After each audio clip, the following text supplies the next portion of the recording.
Assalamualaikum warahmatullahi wabarakatuh. Anak-anakku sekalian yang saya cintai, saya banggakan, ini masa pandemi COVID-19 sehingga anak-anak tidak bisa bertemu bertatap muka secara langsung, tapi setidak-tidaknya video ini dapat mengobati rasa kangen anak-anak kepada bapak-bapak maupun ibu-ibu. Anak-anakku semua, hari ini kita memulai pembelajaran secara daring, yaitu pembukaan. Sehingga untuk pembukaan ini tidak langsung ke materi, melainkan lebih difokuskan kepada mukaddimahnya, yaitu kepada apa yang akan kita pelajari di semester dasar nanti. Kalau di kelas 7 anak-anak sudah belajar SKI, yaitu materinya mulai dari masa jahiliyah, masa Rasulullah, kemudian masa Khulafaur Rasyidin, dan diakhiri dengan masa dinasti Umayyah. Maka untuk kelas 8 semester ke-11 nanti pembahasannya akan berlanjut dari dinasti Umayyah ke dinasti Abbasiyah, di mana untuk semester dasar ini dinasti Abbasiyah akan terdiri dari 3 bab. Ini agak panjang dan materi untuk SKI kelas 8 itu paling sulit dibanding dengan kelas 7 maupun kelas 9, karena anak-anak dituntut untuk menghafalkan atau setidak-tidaknya memahami nama-nama orang, nama-nama tempat yang bukan dari bahasa Indonesia tetapi dari bahasa Arab. Baik anak-anakku yang saya cintai dan saya banggakan, untuk semester dasar ini nanti akan meliputi 3 bab tadi. Bab pertama yaitu dinasti Abbasiyah,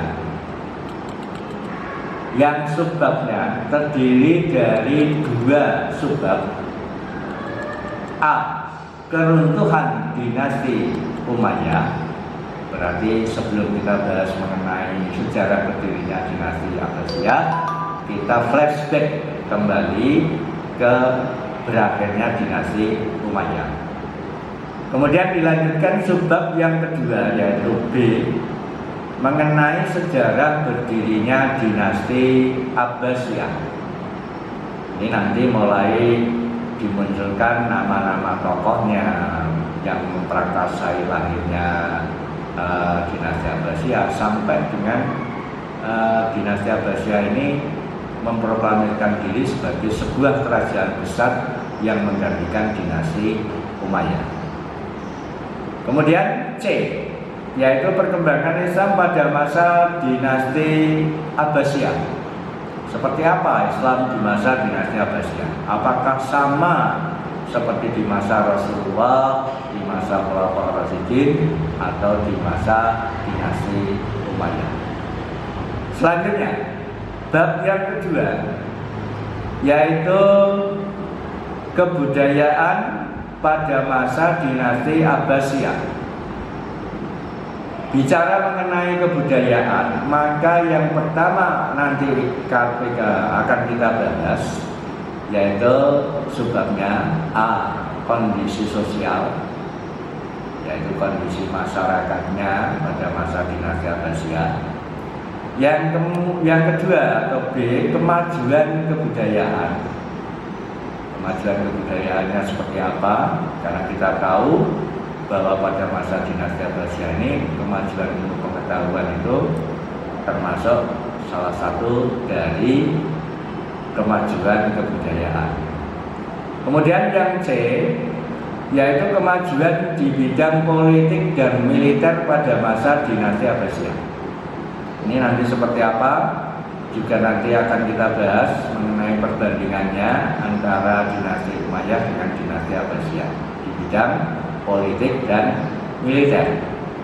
Kemudian subbab yang terakhir dari bab 2 yaitu D, kejayaan peradaban Islam dan pengaruhnya ke peradaban Barat. Karena sebenarnya orang Barat dulunya itu bisa menjadi pandai karena adanya peradaban dan kebudayaan dari orang-orang Islam. Ya, itu nanti kita akan bahas panjang lebar. Kemudian untuk bab yang ketiga, ini bab terakhir, kita akan bahas bersama mengenai ilmu pengetahuan pada masa dinasti Abbasiyah. Di mana pada masa dinasti Abbasiyah ilmu pengetahuan yang maju besar itu meliputi ilmu pengetahuan umum dan ilmu pengetahuan agama. Berbeda dengan di masa dinasti Umayyah yang lebih menonjol kemajuan ilmu pengetahuannya adalah ilmu pengetahuan agama. Dan yang terakhir untuk materi SKI kelas 8 semester dasar, yaitu pengaruh peradaban Islam terhadap dunia Barat. Ini akan kita bahas mengenai bagaimana dunia Islam itu menjadi kiblatnya ilmu pengetahuan bagi orang-orang Eropa. Itu ya anak-anak untuk pembukaan atau mukadimah pertemuan pertama pelajaran SKI kelas 8. Mudah-mudahan nanti anak-anak bisa menonton, tetapi ingat nanti akan saya kirim materi SKI kelas 8 secara singkat, dan sebelum penayangan ini kalian tonton, wajib anak-anak harus membaca terlebih dahulu materinya, sehingga nanti di WA tidak hanya membaca dan menonton, tetapi anak-anak juga nanti akan diberi tugas, dan tugas itu bisa anak-anak kirim melalui WhatsApp-nya Pak Mus atau grup. Demikianlah untuk pertemuan mukadimah kali ini. Mari kita akhiri dulu dengan bacaan alhamdulillah. Alhamdulillahirabbil alamin. Assalamualaikum warahmatullahi wabarakatuh.